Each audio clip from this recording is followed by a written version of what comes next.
నమస్తే, welcome to Vine today news. Sri Sathya Sai జిల్లా పెనుకొండ పట్టణం జూనియర్ కళాశాల మైదానంలో బహుజన చైతన్య వేదిక వ్యవస్థాపక అధ్యక్షులు హైకోర్టు న్యాయవాది శివరామకృష్ణ ఆధ్వర్యంలో సామాజిక ఐక్యత బహిరంగ సభ సత్యసాయి జిల్లాలోని వివిధ గ్రామాల నుంచి మండలాల నుంచి విచ్చేసిన బహుజనులందరూ కలిసి తప్పెటలలో కళాశాల మైదానం నుంచి ర్యాలీగా బయలుదేరి అంబేద్కర్ విగ్రహానికి పూలమాల సమర్పించి అనంతరం దర్గా సర్కిల్, కృష్ణదేవరాయల circle, Gandhi circle, Telugu Talli circle, Vemana circle అన్ని విగ్రహాలకు పూలమాల వేసి అనంతరం ముఖ్య అతిథులతో కలిసి ర్యాలీగా బహిరంగ సభకు వచ్చారు. ముఖ్య అతిథులుగా వచ్చినటువంటి రిటైర్డ్ జడ్జి కిష్టప్ప, మాజీ ISR principal sales commercial manager SC railways doctor Bharat Bhushan ముందుగా జ్యోతి ప్రజ్వలన చేసి అనంతరం డాక్టర్ బాబా అంబేద్కర్, జగజీవన్ రావు, జ్యోతిరావు, గాంధీ విగ్రహాలకు పూలమాలలు వేశారు. అనంతరం సభను ఉద్దేశించి వక్తలు మాట్లాడుతూ బహుజనులలో ఐక్యత, నిరక్షరాస్యత ఉన్నందున బడుగు బలహీన వర్గాల ఐక్యమత్యం లేకనే ఇతర వర్గాలు రాజ్యాధికారంలోని ఫలాలను అనుభవిస్తున్నారు. మనము చైతన్యవంతులై చదువులో రాణించి మంచి ఉన్నతమైన స్థితిలోకి చేరుకొని పేదరికం నుంచి బయటపడాలని తెలిపారు. ఏదైనా రాజకీయ పార్టీలు కావచ్చు, ఎవరైతే బడుగు బలహీన వర్గాల నుంచి ఉంటారో వాళ్ళు దమ్ము ధైర్యం కలిగిన వాళ్ళు ఎవరైనా ఉంటారో వాళ్ళకి రేపు పదవి వచ్చినా కూడా వీడు మాట తప్పుడు చూడలేమని మాత్రము నేను ఘంటాపదంగా చెప్పగలను. సోదరులారా, మనకు 76 years వచ్చింది మన స్వతంత్రం వచ్చి. అనాదిగా అనుకున్నటువంటి జాతులు చాలా ఉన్నాయి. అవే ఎస్సీ, ఎస్టీ, బీసీ, మైనార్టీలు అందరూ కూడా ఈ ప్రపంచ జనాభాలో 80% ఉన్నటువంటి వీళ్ళు బానిసలుగా బతుకుతున్నారు. 20% ఉన్నటువంటి పెత్తందారులు రాజ్యాన్ని పరిపాలిస్తున్నారు. దీనికి కారణమేమి? మనకు స్వతంత్రం వచ్చినప్పటికే, ఎప్పుడు రాజ్యాంగం మనకు అమల్లోకి వచ్చినప్పుడు కూడా ఎప్పుడో ప్రతి ఒక్కరూ అనుకుంటున్నాం మనల్ని తొక్కుతున్నారు. 20% ఉన్నటువంటి నాయకులు, 20% ఉన్నటువంటి పెత్తందారులు మనల్ని బానిసలుగా చూస్తున్నారు అని మనం ఈరోజు చూస్తున్నాం.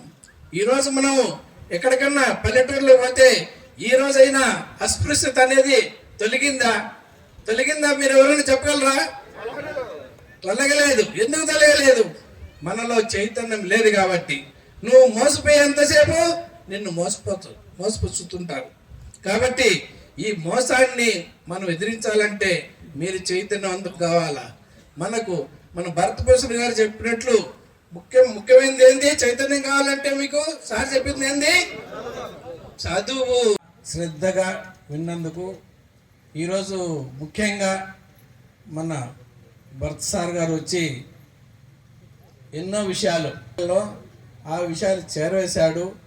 మీరు కూడా చాలా చక్కగా రిసీవ్ చేసుకుంటారని నేను అనుకుంటున్నాను. నిజంగా ఆయన ఈ ఎస్సీలోకి ఒక ఆణిముత్యమని నేను భావిస్తున్నా.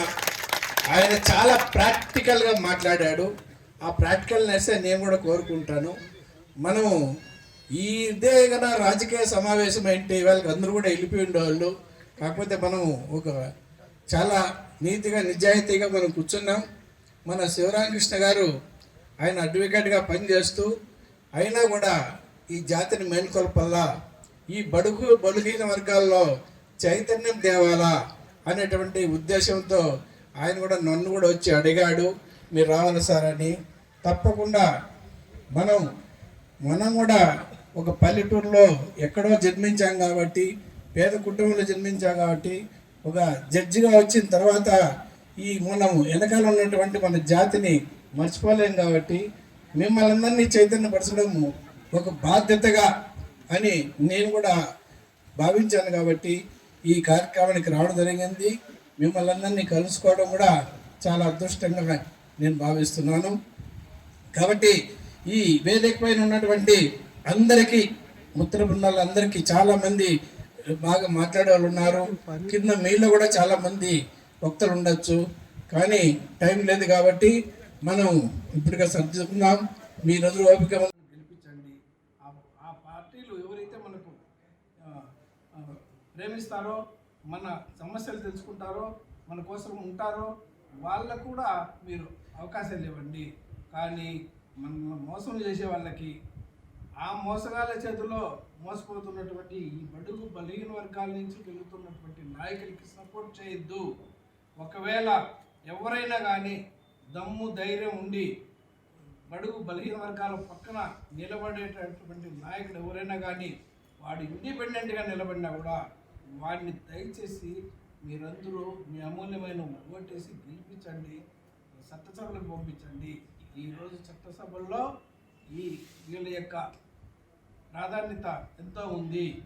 ఈరోజు వాళ్ళు అసెంబ్లీలో కానీ పార్లమెంటులో కానీ ఈరోజు ఈ బడుగు బలహీన వర్గాల నుంచి సముచితమైనటువంటి ప్రాధాన్యత ఉండల్లా, వాళ్ళ సంఖ్య పెరగాల, వాళ్ళు మనకు జరిగేటటువంటి అన్యాయాలన్నింటినీ కూడా ఆడ వాళ్ళ కంఠం వినిపించాలా. దానిపైన రాజ్యాంగాన్ని కూడా అవసరమైతే మార్చాల్సిన పరిస్థితి ఈరోజు ఉంది. ఏదో తుప్పుపట్టిన కొన్ని సెక్షన్స్ కూడా తీసేయాల్సిన అవసరం ఉంది. మనకు అన్యాయం గురి కాకుండా మనల్ని మన హక్కులు కాపాడుకునే దానికి మనం అందరూ కూడా కలిసికట్టుగా పనిచేయాలని అనేక మంది భక్తులు ఈరోజు వారికి మనకు సందేశం ఇవ్వడం జరిగింది. ప్రజలు కూడా చాలా చక్కగా రిసీవ్ చేసుకున్నారు. ఇదేమి ఈరోజు జరిగిన సభ ఏదో సారాయి ప్యాకెట్లు ఇచ్చి లేకపోతే బ్రాందీ సీసాలు ఇచ్చి బిర్యానీ ప్యాకెట్లు ఇచ్చి పట్టుకొచ్చింది కాదు. వారంతకు వారుగా వచ్చినటువంటి సభ ఇది.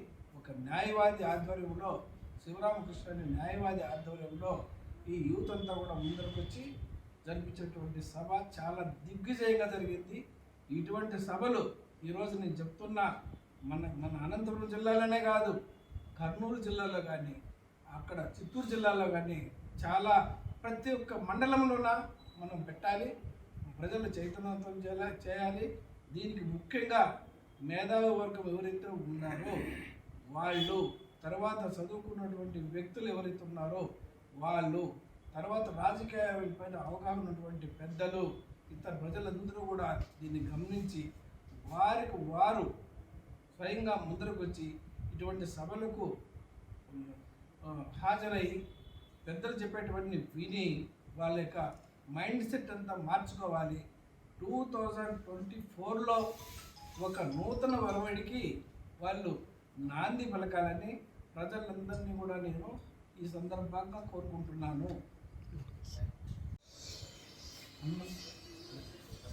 సత్యసాయి జిల్లా పెనుగొండ పట్టణంలో సామాజిక చైతన్య సభ చాలా దిగ్విజయంగా జరిగింది. ఈ సభకు ఈ జిల్లాలోని 4 మూలల నుంచి కాకుండా హైదరాబాద్ నుంచి కూడా చాలామంది బహుజనులు హాజరు కావడం జరిగింది.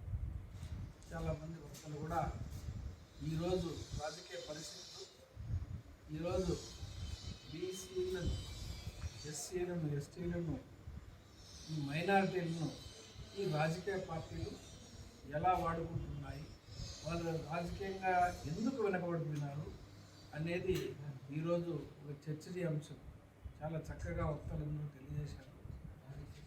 మనకు స్వతంత్రం వచ్చి సుమారు 75 సంవత్సరాలు జరిగిపోయినా, రాజ్యాంగము అమలులోకి వచ్చి అదే దామాషాలో 75 ఇయర్స్ జరిగిపోయినా ఈనాటికి కూడా బహుజనులు ఎవరైతే ఈ సమాజంలో 86% పాపులేషన్ కమాండ్ చేస్తున్నారో వాళ్ళు ఇంకా వెనకబడిపోతున్నారు. ఎవరైతే 14% ఉన్నటువంటి అగ్రవర్ణాల వారు ఈ దేశాన్ని పాలించేదానికి అవకాశం కల్పించుకుంటున్నారు. దీంట్లో జరిగే మోసం ఎంత, ప్రజలు ఎలా చైతన్యం కావాలి అనేది ఈరోజు చాలా చక్కగా చర్చించడం జరిగింది. ప్రజలు కూడా చాలా చైతన్యవంతులై వాళ్ళు కూడా సమాధానం ఇచ్చారు.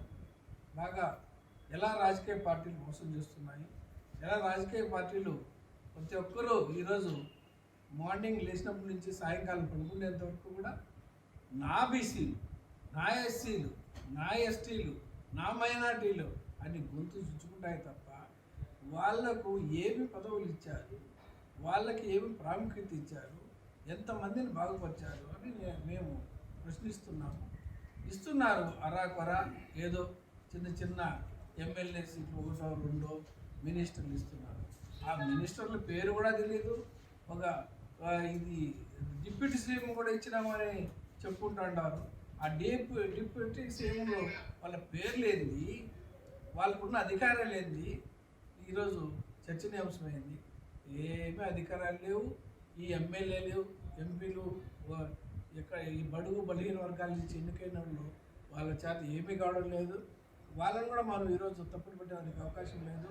ఎందుకైతే ఈ రాజకీయాలు శాసిస్తున్నటువంటి అగ్రకులాల వాళ్ళు వీళ్ళు ఒక షోకేస్లో బొమ్మల మాదిరిగా మాత్రం వాడుకుంటున్నారు. బొమ్మలు మనకు తెలుసు కదా, పొద్దున్నే లేస్తే ఆ బొమ్మలకు బాగా సింగారించి వాళ్ళ వ్యాపారం బాగా జరిగేదానికి అట్రాక్షన్ చేసుకుంటారు. సాయంకాలం అయ్యేకి మళ్ళీ ఆ బొమ్మను పక్కన పెట్టి రేపు ఇంకొక వేషం వేస్తారు. ఆ విధంగానే బీసీలు, ఎస్సీలు, ఎస్టీలు, మైనార్టీలకు ఈ రాజకీయ నాయకులు ఈరోజు ఇస్తున్నటువంటి ప్రాముఖ్యత. కాబట్టి నేను కూడా ఒక న్యాయమూర్తిగా చాలామంది ఈ మినిస్టర్లు అయిన వాళ్ళని, ఎమ్మెల్యేలు అయిన వాళ్ళని కూడా నేను చాలామందిని కలిసినాను ఈ 4-5 ఏళ్లలో. వాళ్ళు ఒకటి చెప్తున్నారు, మాకు పదవులు ఇస్తున్నారు కానీ పవర్ ఇవ్వడం లేదు సార్, మేమేం చేయాలంటున్నారు. మేము బీసీల సమస్యల కోసం తీసుకుపోతే వాళ్ళు ఫలాని అగ్రకులస్తుడు ఆయన చెప్తేనే మనం చేయాలంటున్నారు. ఇంకా ఎందుకు? నేను నా పర్సనల్ ఎక్స్పీరియన్స్ ఒకటి చెప్తాను. నేను ఒక పేద మహిళ మేదర కులంలో పుట్టినటువంటి ఒక అమ్మాయి, మేదర కులం తెలుసు కదా, అది ఎంత వెనకబడిపోయిందో. ఆ అమ్మాయి లా చదువుకునింది. లా చదువుకున్న తర్వాత ఆ అమ్మాయికి public prosecutor post, nominated post కోసం నేను ఒకటి అడిగాను. నేను ఒక జడ్జిగా, బికాస్ నేను ఒక జడ్జి కాబట్టి, దానికి లోకల్ ఎమ్మెల్యే సంతకం కావాలంట, ఆ మినిస్టర్ సంతకం కావాలంట, ఈ రాజకీయ పార్టీలో ఒక ప్రముఖుడు అయినటువంటి వ్యక్తి సంతకం పెట్టాలంట. ఇన్ని చేస్తే కానీ మేము పెట్టమని దాన్ని ఎనికి పెట్టడం జరిగింది. ఆ సందర్భంగా నేను ఒకే చెప్పాను, నేనేమి అడగలేదు. మీరు 24 గంటలు బీసీల గురించి మాట్లాడుతున్నారు, వెనకబడిన వర్గాల గురించి మాట్లాడుతున్నారు. ఈరోజు ఒక పేదల అమ్మాయికి ఒక పీపీ పోస్ట్ ఇవ్వమంటే ఇన్ని ఆంక్షలు పెడతారా? నేను మీ పార్టీ కూడా రాజీనామా చేస్తాను అని చెప్పిన తర్వాత ఆ సార్ రాజీనామా చేస్తాడంట అని అది ఒక వార్త అయిన తర్వాత అప్పుడు అమ్మాయికి కూడా పీపీ పోస్ట్ ఉంటుంది. అట్లా ఎంతమంది ఉంటారు ఈ బీసీలు, ఎస్సీలు, ఎస్టీలు, వాళ్ళు ఏం పోస్టులు ఇస్తున్నారు? ఇప్పుడు ప్రముఖమైన పోస్టులన్నీ కూడా ఒక అగ్రకులాలు వర్తిస్తున్నారు. ఏదో చిన్న చిన్న పనికిమాలిన పోస్టులు, ఏదైతే ఎంపీటీసీలు, జెడ్పీటీసీలు, సర్పంచులు, ఇట్లాంటివన్నీ చిన్న చిన్న పోస్టులు, లేకపోతే నామినేటెడ్ పోస్టులు, ఇవన్నీ కూడా ఎందుకు? అవన్నీ ఇచ్చి వీళ్ళు ఏం ఉద్ధరించాలా? ముందు వీళ్ళు ఎవరికైతే ఎంపీటీసీలు, బీసీలు, ఈ ఎస్టీ, జెడ్పీటీసీలు ఇస్తున్నారో వాళ్ళు ఈ రాజకీయ పార్టీలు పెట్టే మీటింగులకు మనుషులు సప్లై చేయడానికి, వాళ్ళకు భోజనాలు ఏర్పాటు చేయడానికి, వాళ్ళకు గార్లెన్స్ ఉండేదానికి, వాళ్ళు సన్మానించేదానికి వాళ్ళకున్న ఆస్తులు కూడా ఈరోజు అమ్ముకుంటున్నారు. ఆ విధంగా ఎవరైతే ఈరోజు మధ్యతరగతి నుంచి ఈ రాజకీయాల్లోకి వచ్చినారో ఈ ఎస్సీలు, ఎస్టీలు, బీసీలు, వాళ్ళు కూడా రేపు రాబోయే కాలంలో సంక్షేమ పథకాల కోసం వాళ్ళు కూడా అర్హులయ్యేదానికి అవకాశం ఉంది. అంత తప్ప ఇప్పుడు మనకి ఏ మాత్రము దీంట్లో డెవలప్మెంట్ లేదు. కాబట్టి ఇది తగినటువంటి సమయం. ప్రతి ఒక్క బీసీ జాబ్ ఇస్తే క్లర్క్గా చిన్నపిల్లలు చదివించుకొని పైకి తీసుకొచ్చి ముఖర్జీ నగర్ ఢిల్లీలో ఆ పిల్లలు ఐఏఎస్ చదువుకుంటే అక్కడున్న మీలాంటి అయ్యా అబ్బాయిని అడిగి, అయ్యా లైబ్రరీ అన్న అమ్మ పెన్షన్ వచ్చిందాక ఇస్తాను డబ్బులు అని లైబ్రరీ ద్వారా బుక్స్ తెచ్చుకొని చదువుకొని రాస్తే 2006లో పెద్ద అమ్మాయికి ఐఏఎస్ వచ్చింది, రెండో అమ్మాయికి ఇన్కమ్ ట్యాక్స్ వచ్చింది.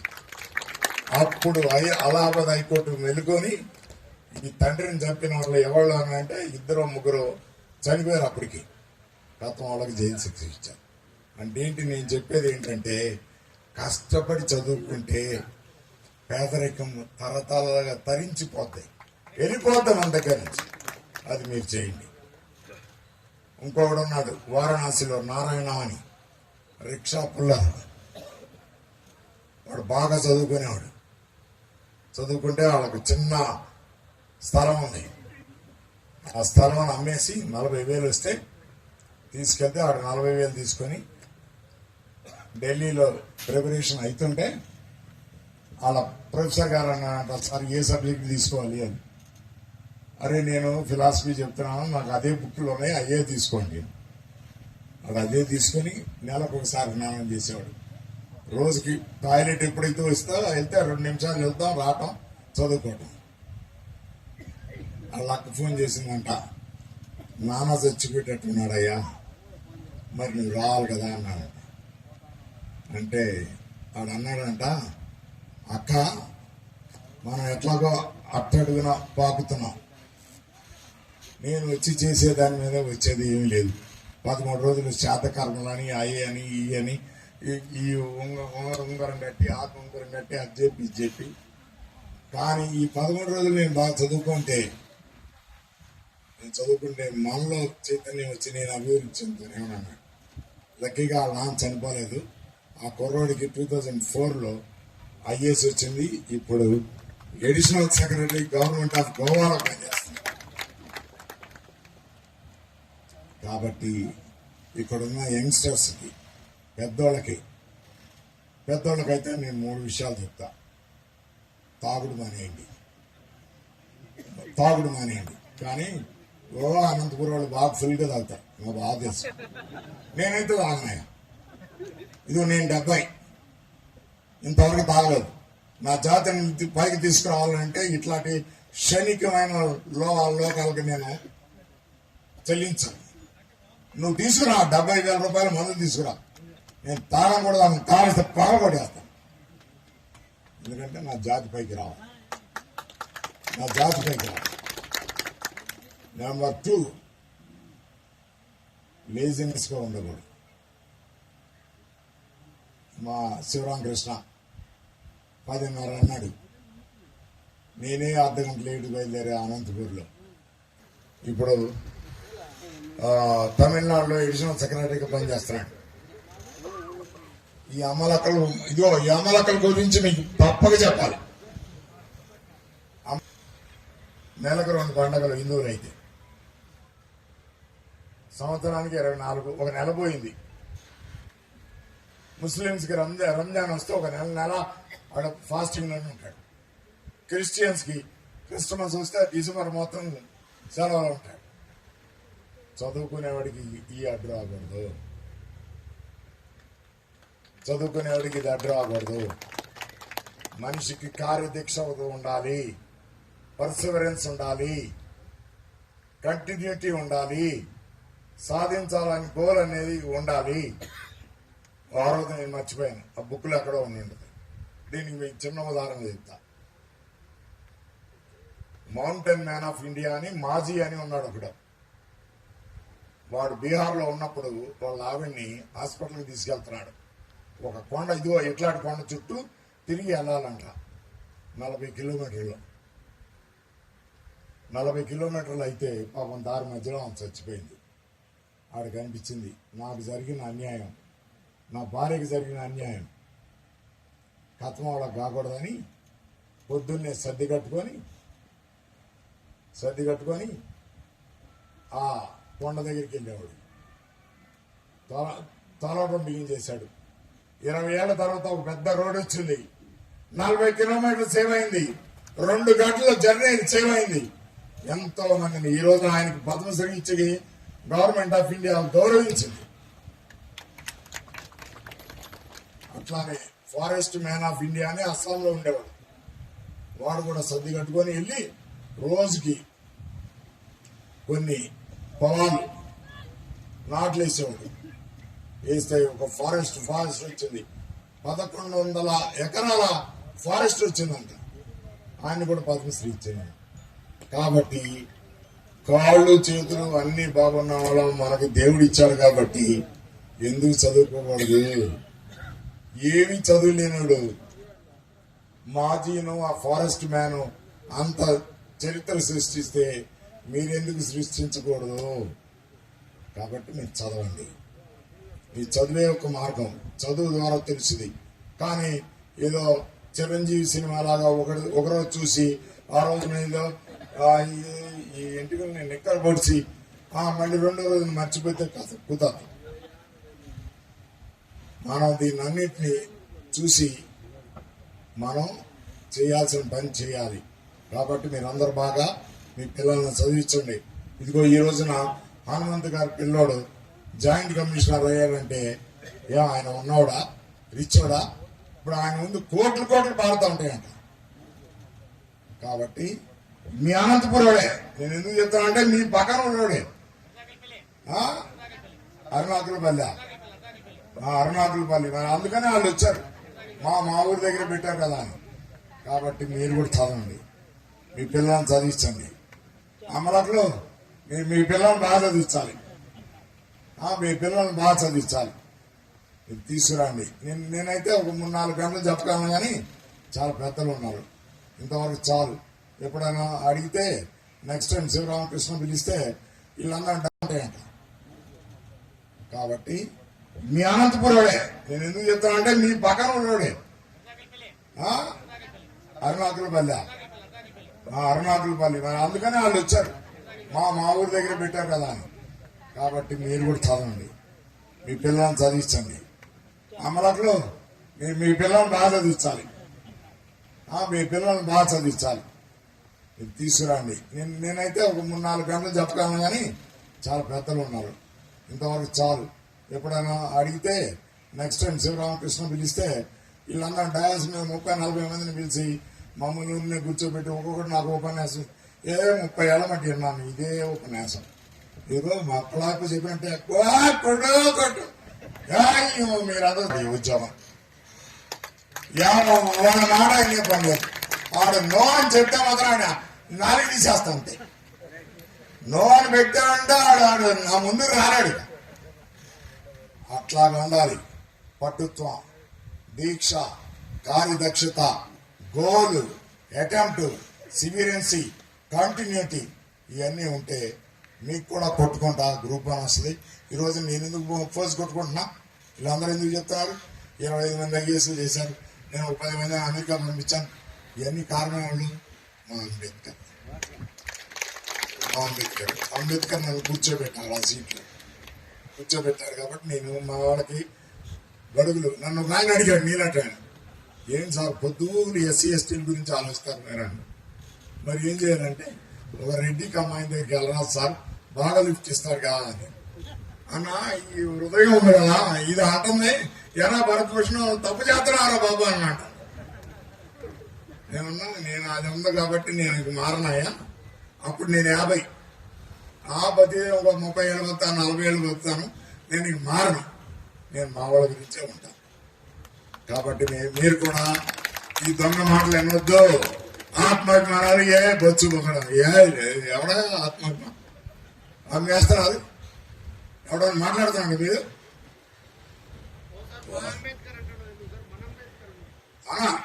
తప్పక ఎందుకని అంటున్నామంటే అంబేద్కర్ కొన్ని చేసి ఇగో మన అంబేద్కర్ కదా, అందరూ అంబేద్కర్.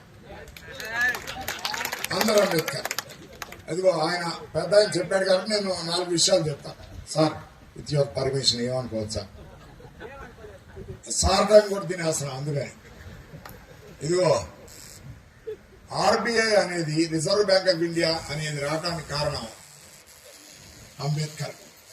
ఆయన 1935లో ఈ రిజర్వ్ సెంట్రల్ బ్యాంక్ ఒకటి ఉండాలి అని చెప్పాడు.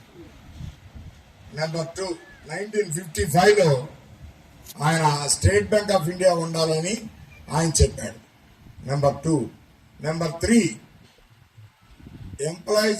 ఎంప్లాయర్స్కి ఉద్యోగస్తులకి వ్యాపారవేత్తలకి గొడవ జరిగితే దాని డిస్ప్యూట్స్ తీర్చడానికి డిస్ప్యూట్ యాక్ట్ అంటారు ఉండడానికి 1948లో ఒక యాక్ట్ వచ్చింది ఆయన ద్వారానే.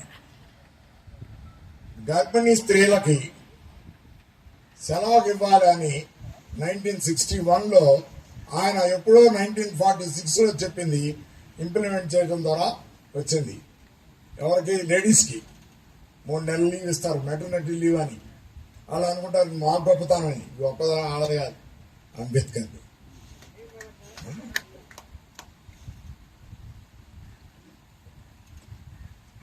అది తర్వాత పిల్ల పుట్టినప్పుడు ఎవ్రీ 2 అవర్స్కి పాలు ఇవ్వాలి కాబట్టి పిల్లకి 4 గంటలకు ఒకసారి ½ అన్ అవర్ ఇంటర్వెల్ ఇవ్వాలని చెప్పింది కూడా ఆయనే. State insurance employees state insurance అని చెప్పింది ఆయనే. 5, 6 ఈ పావర్టీ అంతా దరిద్రం పోవాలంటే స్టేట్లో భూమి ఇవ్వాలయ్యా అని చెప్పింది. ఇందాక ఎవరో భూమి గురించి మాట్లాడాడు మా ఒక లీడర్ ఇక్కడ, టిక్కి రమణ. ఆయన చెప్పింది అది మాలాంటి రాజ్యం నేనే అయితే తప్పక ఇంప్లిమెంట్ చేస్తాం. మేము వాళ్ళని పిలిచి రానా తీసుకో, ఈ 1/4 ఎకరం తీసుకో, 6 ఎకరం తీసుకో, మీకు డిస్ట్రిబ్యూట్ చేస్తాం. మీలో గర్భ దరిద్రం పోతాయి. ఇది తర్వాత ఇంకొకటి బాధాకరమైంది ఏంటంటే మగవాళ్లతో పాటు ఆడవాళ్ళు కూడా ఈక్వల్ గా ఉండాలని చెప్పిన ఘనత 1956లో అంబేద్కర్ గారే చెప్పాడు. ఒక్క ఆడ మనిషి మాట్లాడదయ్యా ఈ కంట్రీలో, ఒక్క లేడీ, రెడ్డి లేడీ మాట్లాడదు, కమ్మ లేడీ మాట్లాడదు, వెల్లం లేడీ మాట్లాడదు. ఈయన వల్ల మాకు ఇది జరిగిందయ్యా అని మాట్లాడు. మరి ఆయన రాజీనామా చేశాడయ్యా. ఇదిగో ఆయన చేసిన ఒక 14-15 ఉన్నాయి. ఆ సార్ నాకైతే 7 నెత్తి వచ్చినాయి. తర్వాత కాసేపు అయితే 14 చెప్పరాను. ఇదిగో పేద ఉద్యోగస్తుడికి ఒక ప్రావిడెంట్ ఫండ్ ఉండాలని చెప్పినవాడు ఇది. నేను 3 రోజుల క్రితం ఒక మాదిగా ఐక్యవేదిక ఎవరో పెట్టారు, నన్ను పిలిస్తే వెళ్ళా. దానిలో చెప్పాడు ఫస్ట్ ఐఏఎస్ ఆఫీసర్ అయ్యాడంట ఒక చెమార్ అని, ఆయన పేరేదో చెప్పారు, చెమార్ ఏదో ఉంది. ఆయన పిలిచి అడిగాడంట, ఏంటయా నువ్వేం చేస్తున్నావు అన్నాడంట. అంటే ఆయన అన్నాడంట సార్ నేను ఐఏఎస్ ఆఫీసర్ అవడంతో నా పక్కన 3 బంట్రోతులు ఉంటున్నారు, ఒక కారు ఉంటుంది, ఒక పెద్ద బంగ్లా ఉంటుంది, నాకు కావాల్సినంత ఉంది సార్ అన్నాడంట. అంబేద్కర్ అన్నాడంట, వాళ్ళందరూ ఉంటారా, నీ వెనకెళ్ళి నీ కాలనీ చూసుకోరా బాబు అక్కడ అన్నాడంట. నీ కాలనీ మురికి వాళ్ళు ఎంత ఘోరంగా ఉంటారు. మా వాళ్ళు వెళ్ళిపోతున్నారు భోజనం. వీళ్ళ పాపం వీళ్ళ టయానికి అసలు ఎవడం ఆఫీసర్ అయితే నీ గురించి నీ అభివృద్ధి కాదు చేయాలి, నేను అదే చేస్తాను. ఇంతకు మించి నీకేం లేదు. ఈ రోజున 600 కిలోమీటర్లు వచ్చాను అంటే ఇదిగో మీ అందరినీ ఉత్తేజపరచడానికి వచ్చాను. నేను ఏమైనా తప్పుగా మాట్లాడుకుంటే డయాస్ మీద మాట్లాడిన పెద్దలకి వీళ్ళకి ఇంక్లూడింగ్ శివరామకృష్ణకి నన్ను మన్నించండి. ఇదిగో మీరు బాగా చదివించండి పిల్లల్ని. ఇదిగో ఐఏఎస్కి ఏదైనా గైడెన్స్ కావాలంటే నా దగ్గర రాండి, నేను గైడెన్స్ చెప్పగలుగుతాను. Thank you very much.